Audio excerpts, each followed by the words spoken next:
Convido mais uma vez a igreja a abrir a palavra de Deus no Evangelho segundo Mateus, capítulo de número 25. Faremos a leitura a partir do versículo 14 até o versículo de número 30.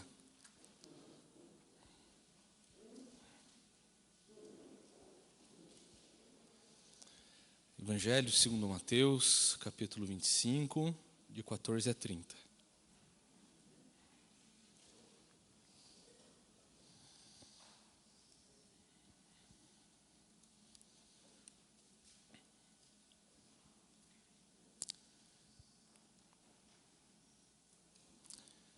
E diz assim a palavra de Deus em Mateus, capítulo 25, a partir do versículo 14. Pois será como um homem que, ausentando-se do país, chamou seus servos e lhes confiou seus bens. Um deu 5 talentos, a outro deu 2, e a outro deu 1, de acordo com a capacidade de cada um deles, então partiu. O servo que tinha recebido 5 talentos saiu imediatamente a negociar com eles e ganhou outros 5. Do mesmo modo, que tinha recebido 2 ganhou outros 2. Mas o servo que tinha recebido 1 talento, saindo, fez o buraco na terra e escondeu o dinheiro do seu senhor. Depois de muito tempo, o senhor daqueles servos voltou e fez um ajuste de contas com eles. Aproximando-se o que tinha recebido 5 talentos, entregou outros 5, dizendo: O senhor me confiou 5 talentos, eis aqui outros 5 que ganhei. O Senhor disse: Muito bem, servo bom e fiel. Você foi fiel no pouco, sobre o muito o colocarei. Venha participar da alegria do seu Senhor. E aproximando-se também o que tinha recebido 2 talentos, disse: O Senhor me confiou 2 talentos. Eis aqui outros 2 que ganhei. Então o Senhor disse: Muito bem, servo bom e fiel. Você foi fiel no pouco, sobre o muito o colocarei. Venha participar da alegria do seu Senhor. Chegando por fim, o que tinha recebido 1 talento, disse: Sabendo que o Senhor é um homem severo, que colhe onde não plantou e ajunta onde não espalhou, fiquei com medo e escondi o seu talento na terra. Aqui está o que é seu. Mas o Senhor respondeu: Servo mau e preguiçoso, você sabia que eu colho onde não plantei e ajunto onde não espalhei? Então você devia ter entregado o meu dinheiro aos banqueiros, e eu, ao voltar, receberia com juros o que é meu. Portanto, tirem dele o talento e deem ao que tem 10, porque a todo o que tem, mais será dado, e terá em abundância. Mas o que não tem, até o que tem lhe será tirado. Quanto ao servo inútil, lance-no para fora das trevas, nas trevas. Ali haverá choro e ranger de dentes. Vamos orar? Bondoso Deus, lemos a sua palavra e cremos que ela é a palavra do Senhor, Pai. Elas são palavras de vida eterna que moldam o nosso coração e nos quebrantam também, Deus, diante da sua maravilhosa graça. Obrigado, Deus, porque temos o Espírito Santo que nos inunda e nos faz entender, e pedimos pela sua misericórdia nesse momento. Que esse texto, Pai, seja um agente de transformação em nosso coração, que sejamos iluminados pelo seu Santo Espírito, a fim de que nós possamos render glórias ao Senhor, render graças ao Senhor, sabendo que o Senhor é tudo para nós. O Senhor não é mais uma opção, mas o Senhor é tudo que temos. Te louvamos, Deus, em nome do Senhor Jesus. Amém. Meus irmãos, quando nós lemos uma parábola, precisamos ter a compreensão do porquê Jesus ele fala desse jeito. Jesus, no mesmo Evangelho de Mateus, fala justamente que ensina em parábolas para que aqueles que menos entendem das coisas profundas e densas que os fariseus estavam colocando, aquele jugo imenso sobre as pessoas. Jesus fala de uma forma simples, a fim de que possamos entender também as suas mensagens, a sua mensagem sobre o reino de Deus. E aqui nós vemos uma das parábolas mais emblemáticas sobre quando Jesus ele fala sobre a sua volta, como que devemos estar esperando, como devemos estar trabalhando e procedendo. Nós muitas vezes, ao ler essa parábola, podemos olhar para nós e perceber que muitas vezes nós não somos diligentes com os recursos que o Senhor nos dá. A pergunta que eu te faço essa manhã é: temos usado nossos recursos como o Senhor quer? E quando eu falo de recursos, eu não estou me referindo apenas a dinheiro, estou me referindo ao nosso tempo, estou me referindo à nossa responsabilidade quanto ao nosso próximo. Muitas vezes nós não administramos bem o tempo, porque priorizamos estar fazendo outras coisas. Muitas vezes nós preferimos ser avarentos e gananciosos ao invés de ajudar o próximo. Muitas vezes nós olhamos a necessidade do outro e achamos que aquilo não significa nada perto daquilo que nós compreendemos ou entendemos o mundo. No entanto, a gente aprende aqui nesse texto que o Evangelho deve nos transformar em mordomos, disciplinados e também contentes. Disciplinados nas coisas como procedemos e naquilo que fazemos, a fim de rendermos glórias e graças ao Senhor. Por isso todo crente é chamado para exercer a mordomia, e essa mordomia é baseada na alegria e na esperança em Jesus. O contexto aqui que essa parábola nos foi apresentada, está dentro começa lá no capítulo 24, quando Jesus está falando sobre a sua volta, e como devemos estar preparados, é aquilo que nós precisamos saber sobre os sinais da sua volta, e qual deve ser a nossa postura, e o que nós devemos estar fazendo enquanto isso. Nós devemos estar preparados e vigilantes, como nós vemos Jesus falando. Jesus fala sobre a parábola da figueira, no capítulo 24. Jesus ele fala sobre a parábola do servo fiel e do servo mau, ainda no capítulo 24.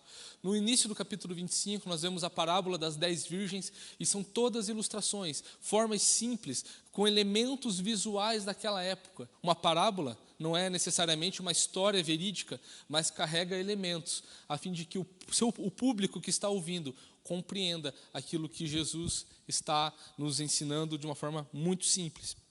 Nós vemos no texto anterior a esse, a parábola das 10 virgens, como que o cristão, como o seguidor de Jesus, o discípulo de Jesus, deve ter na sua mente, aqui existe a necessidade de estarmos preparados para a sua vinda. Nós devemos esperar, e de uma forma que a gente tenha certeza de que Jesus voltará. Na parábola dos talentos, é o como devemos estar nos preparando para essa vinda. E a parábola nos ensina que é de forma diligente, que nós devemos estar trabalhando, nós devemos estar administrando os recursos que o Senhor nos dá.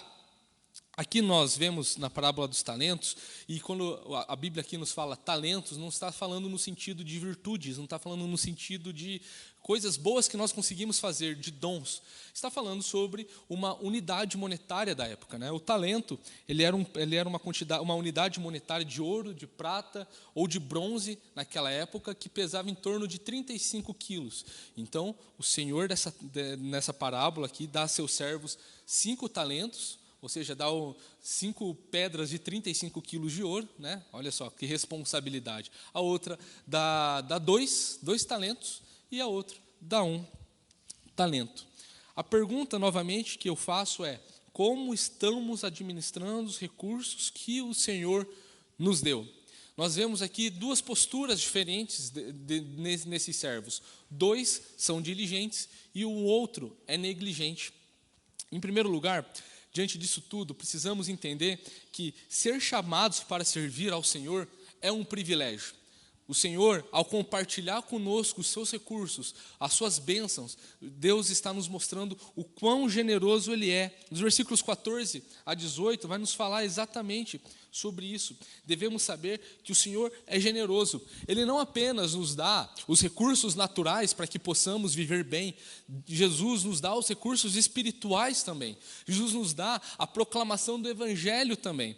Lembra que no contexto que nós estamos vendo, dentro do sermão escatológico de Jesus, em Mateus 24, Mateus 25, Jesus está falando muito sobre a pregação do Evangelho e das coisas ruins que estão acontecendo no mundo, e de como que devemos estar diligentes e trabalhando em prol das causas do Evangelho. Deus, Ele é tão bom que Ele nos escolheu para sermos seus disseminadores, para sermos seus proclamadores, para administrarmos também os recursos que chegam às nossas mãos em prol do reino de Deus. Porque esse é o cerne das parábolas de Jesus, falar sobre o reino de Deus. O reino de Deus. O que temos vem e é do Senhor, e por isso devemos ser mordomos. O mordomo, ele não é o dono, ele não é o proprietário daquilo que está em suas mãos. O mordomo é aquele que, imagine uma mansão, O mordomo é aquele que tem acesso a todos os lugares, e ali ele deve ser um bom administrador. Ele tem acesso a todos os lugares daquela casa, e ali não pode faltar nada, porque o Senhor confia naquele mordomo, e aquele mordomo precisa então exercer excelência, precisa exercer disciplina, diligência com as coisas que não são dele. E nisso ele vai estar agradando o Senhor, e nisso ele vai estar glorificando e trazendo alegria ao Senhor. E a mordomia, como nós vemos na palavra de Deus, em 1 Pedro 4:7, que é em prol do serviço ao Senhor. Nós devemos entender que a mordomia é um dom ordinário. E aqui eu faço um parênteses. Os dons extraordinários são importantes para a vida da igreja, claro que sim. A profecia, a diversidade de línguas, as revelações, isso é importante sim, com certeza. Mas devemos também focar nos dons ordinários, a mordomia, a hospitalidade. Devemos também estar focando no perdão, que é algo que é divino. Nós devemos focar sim nos dons ordinários. E a mordomia é um desses dons, onde nós exercemos a nossa espiritualidade, a fim de que nós sejamos também servos bons e fiéis diante do Senhor. A mordomia, ela tem esse caráter, e o Senhor nos dá essas responsabilidades segundo a nossa capacidade. Nós vemos aqui nesse texto 3 servos. Esses servos, eles receberam 5, 2 e 1 talento. De uma forma equalitária, ou seja, cada um recebeu conforme aquilo que eles conseguiriam administrar. Por isso, aquele que recebeu 1 talento e foi negligente, não teria desculpa. Ele poderia ter dobrado, ter feito mais 1 talento. Ele estaria no prazer do seu Senhor, na alegria do seu Senhor. Mas ele resolveu, então, ser negligente. Então, nós aprendemos aqui que ser chamado para servir ao Senhor é um privilégio, porque nós estamos participando com o Senhor na sua obra. Nós estamos juntos com o Senhor na sua obra. E nós devemos nos alegrar diante disso. Isso já é a primeira parte da nossa alegria. Sermos chamados pelo Senhor para participarmos juntos com Ele na propagação e na expansão do reino de Deus.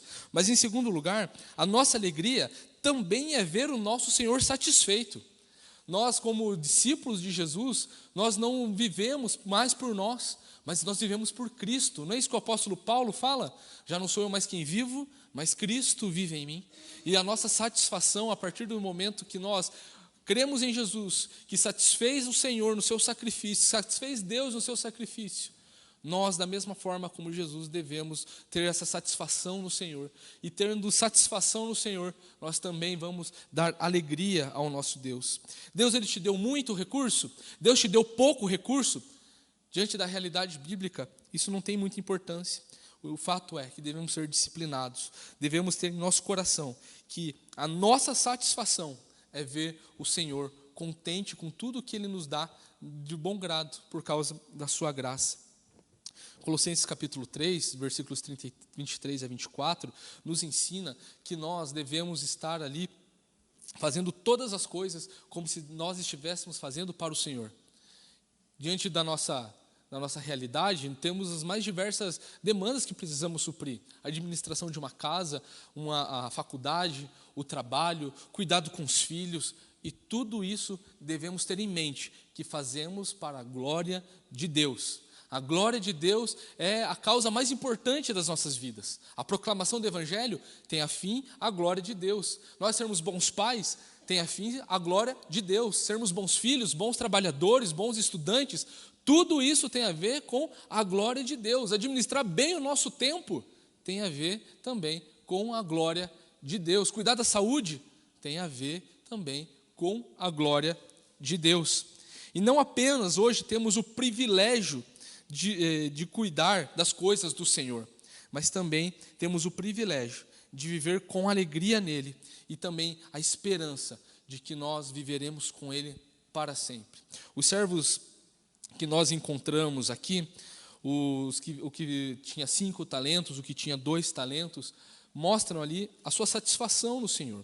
O Senhor fala a mesma coisa para eles, versículo 21, e o versículo 23 diz exatamente a mesma coisa. Muito bem, servo bom e fiel, você foi fiel no pouco, sobre o muito o colocarei. Venha participar da alegria do seu Senhor. É uma promessa que o Senhor Jesus está nos contando através de parábolas aqui. E nós podemos sim ter essa esperança, podemos ser mordomos, alegres e esperançosos naquilo que o Senhor tem feito em nossas vidas e na sua volta, quando nós experimentaremos a alegria com Ele eternamente. Em terceiro lugar, nós aprendemos que a negligência não vale a pena. Não vale a pena ser uma pessoa negligente. Nós só perdemos com a negligência. No texto nós vemos que esse servo mau, ele era servo mau e preguiçoso, como o Senhor dessa parábola nos conta.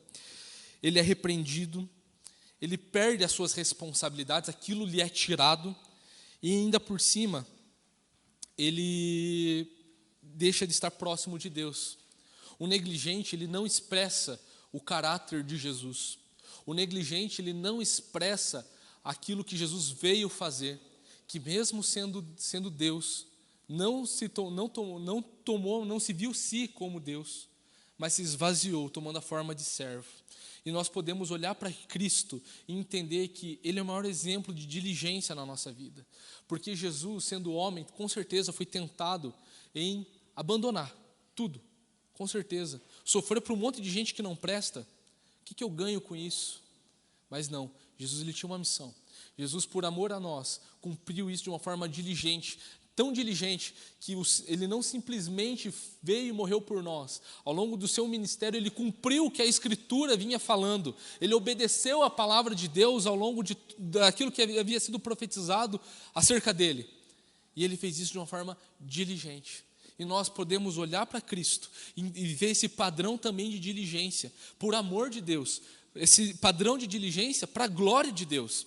E nós devemos, com certeza, olhar para Jesus e vermos que vale a pena ser diligente com as coisas do reino.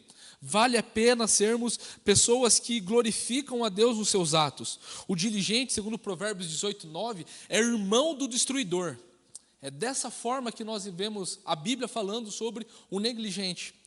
E é interessante que o texto de Mateus 25, ao final dessa parábola, continua falando sobre o juízo final. Jesus ele fala sobre as coisas que vão acontecer nos últimos dias, sobre os sinais do fim dos tempos, sobre a grande tribulação, fala das parábolas para ilustrar, para que se compreenda essas verdades, e depois ele conclui todo esse sermão escatológico, falando sobre o julgamento final. E lá é muito claro o que fazemos e deixamos de fazer pelo Senhor. O texto ele deixa isso muito explícito. A Bíblia fala que no último dia, no versículo 33, do capítulo 25, porá as ovelhas à sua direita e os cabritos à sua esquerda. E Jesus ele vai falar o porquê que uns são ovelhas e porquê outros são cabritos. Um porque são salvos e outros são condenados. Jesus ele fala que porque tive fome e vocês me deram de comer, tive sede e vocês me deram de beber, eu era forasteiro e vocês me hospedaram, eu estava nu e vocês me vestiram, enfermo e me visitaram, preso e foram me ver. E nisso tudo, diante da administração dos dons e talentos que o Senhor nos dá, isso requer responsabilidade. O texto ele deixa muito claro que não vale a pena ser negligente, mas que vale a pena ser diligente. E aqui, meus irmãos, eu não estou querendo ensinar boa ética e boa moral para os irmãos. Eu estou querendo dizer que a nossa postura como filhos de Deus é de total obediência ao nosso Pai. É de total desejo de ver o nosso Deus satisfeito com as nossas vidas. É entender que a nossa vida é um sacrifício de louvor ao Senhor. E nós podemos e devemos fazer isso para a glória de Deus. É por isso que nós precisamos ser diligentes no nosso tempo de oração, na nossa leitura da Bíblia, por mais, às vezes, que difícil e por mais desculpas que nós queremos dar várias vezes, para negligenciar essas coisas tão importantes. Nós devemos ser bons servos, amar o próximo, nós devemos cuidar do próximo. Tiago 2 vai falar sobre como nós tratamos as pessoas e como a nossa fé ela é acompanhada também das nossas obras. Nós devemos ter isso em mente, a clareza de que nós somos identificados como filhos de Deus, como servos bons e que nós agradamos o Senhor a partir também das nossas próprias obras. Nós somos identificados dessa forma, não somos salvos por elas, mas somos salvos para praticar boas obras, como nós vemos em Efésios 2. Nós somos filhos de Deus e como filhos de Deus precisamos transmitir o caráter do nosso Deus. Precisamos transmitir a identidade do nosso Deus. E Jesus, sendo Deus, exprime isso de uma forma perfeita.